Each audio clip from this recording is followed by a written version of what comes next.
Hey, this is Sky. Welcome to my YouTube channel. It's bright and early. Mind, body, and soul. This is how we get through daily discipline. Let's get into today's topic.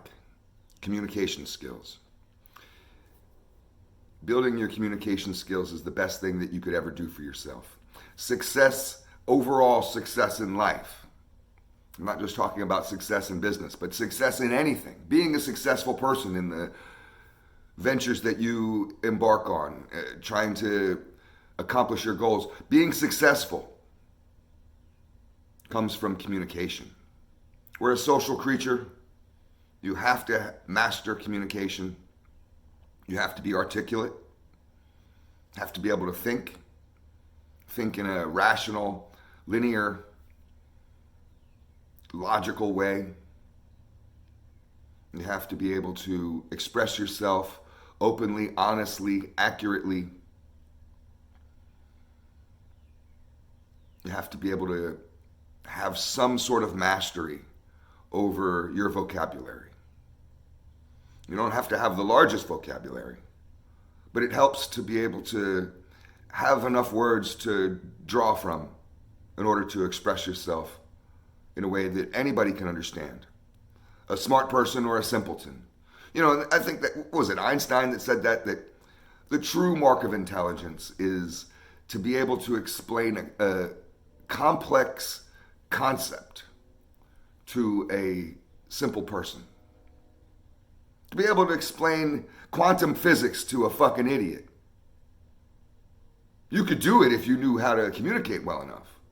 Think about people like Mark Twain, Martin Luther King, even Barack Obama. And think about some of these comedians, George Carlin, Groucho Marx. He had a certain mastery with words. Even Dave Chappelle. To be able to be a storyteller, you have to be able to be really good with words. There's Stephen King. Authors like that, they really have to be able to put an image into your head with only one sentence. A paragraph can tell a whole story. Could you do that? Could you tell a whole story in a paragraph? A paragraph is technically 3 sentences. You can reduce it down to that. I mean, most paragraphs are more. But could you tell a whole story in 3 sentences? Beginning, middle, and end. That's hard. That's a hard bit of homework. You have to really pick your words carefully. I don't know if I'm the most wonderful communicator on earth, but I'm always working on it. I work on my communication skills every day. Some people have more of a natural ability to be articulate than others, without putting in a lot of work towards it. And some of that just comes from the mimicry that they grew up with, mimicking their parents. If you had educated, articulate parents who are really good at communicating, then there's a really good chance that you'll end up that way also. And I mean, I saw this growing up in the ghetto. Apples don't fall far from the tree. If you had parents that were smart, they had decent jobs, they had gone to high school, you talked just fine. If your parents were stupid, you were stupid. And any of the kids that we knew that could barely talk, because there were kids that could barely spit a sentence out. They were just riddled with slang and mumbling. And those people, their parents were the same way. Their parents used slang and mumbled. We have to practice our communication skills every day to hone them in. Like sharpening the blade on your sword. My brother does this through crosswords. My grandfather does crosswords also. I don't really get into crosswords or any kind of games. I'm not a game person. But I do understand that crosswords make you think for the right word. It's such a good exercise to sit and think for the right word. We don't really do this when we talk. And when you talk to people that do that, it's annoying. My grandfather talks that way, and it's annoying. Because he'll take forever to get through a goddamn sentence. And you ask him a question and he'll just sit there, trying to find the right way to express himself. He'll stop in the middle of a sentence and pause for way too long, thinking of just the right word to use. That's annoying as fuck. And it makes it so you don't even remember what the hell the conversation was about. In order to do this naturally, second nature, you just have to practice. And then your communication just flows, just like water out of a faucet. I really admire some people that can communicate well. People that I think that communicate well are, for example, Jordan Peterson. He has an amazing way of communicating. Or he chooses words that really make you think. He can talk about something simple. Half the time he is talking about nonsense. And it sounds interesting. You're like, wow, that's fascinating. And the guy's not talking about shit. I'm not trying to dog Jordan Peterson. I'm just saying I listen to a lot of his stuff. And he goes on many tangents. The guy, trying to talk to him would be like trying to herd cats. Trying to get him to stay on topic would be almost impossible. But it doesn't matter what he's talking about. It's fascinating. Another one that's like this is Mark Twain. We don't have a lot of audio to listen to Mark Twain talk, but we can read his books, and he has an amazing way to express himself. Another one who does this, who communicates really well, let's see, is Alan Watts. I don't know if you know about the philosopher, Alan Watts, British philosopher, fascinating guy. He communicates in such an amazing way, where he, like Einstein said, he can take complex concepts, really difficult shit, man, and explain it to anyone. Anyone who tunes into his speeches and his talks will get the gist. You're not going to come off of it and being like, what the hell is that guy saying? You get it. That's brilliant. The way that we cultivate our communication skills is through daily practice of reading and writing. In that order. We first read, you absorb, and when you're reading, you're not only just absorbing the material that you're reading, whether it's a novel or a self-help book or a history book, it doesn't matter, you're absorbing that material, processing it, thinking about it. But you're also, more importantly, just reading words. This is why reading is more important than listening to audiobooks. I don't encourage people to listen to audiobooks. You can do that, but you have to read also. Do not substitute listening to books for reading books. Read every day.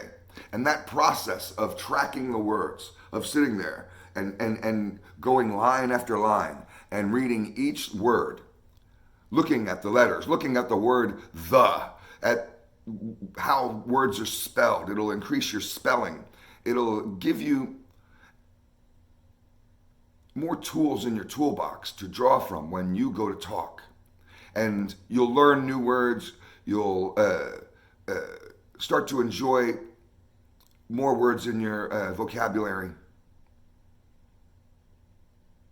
It helps to organize a scattered brain. And many of us who have ADHD or ADD suffer from kind of a scatterbrain mentality where thoughts are all over the place. This will help you put everything in its peg, and it will do it naturally. In the beginning, it'll feel forced, but the more you read, the more your brain starts to play along with the game of word organization. And reading is the cure. This is the cure for ADD, attention deficit disorder. It doesn't end there, though. You read every day, good for you.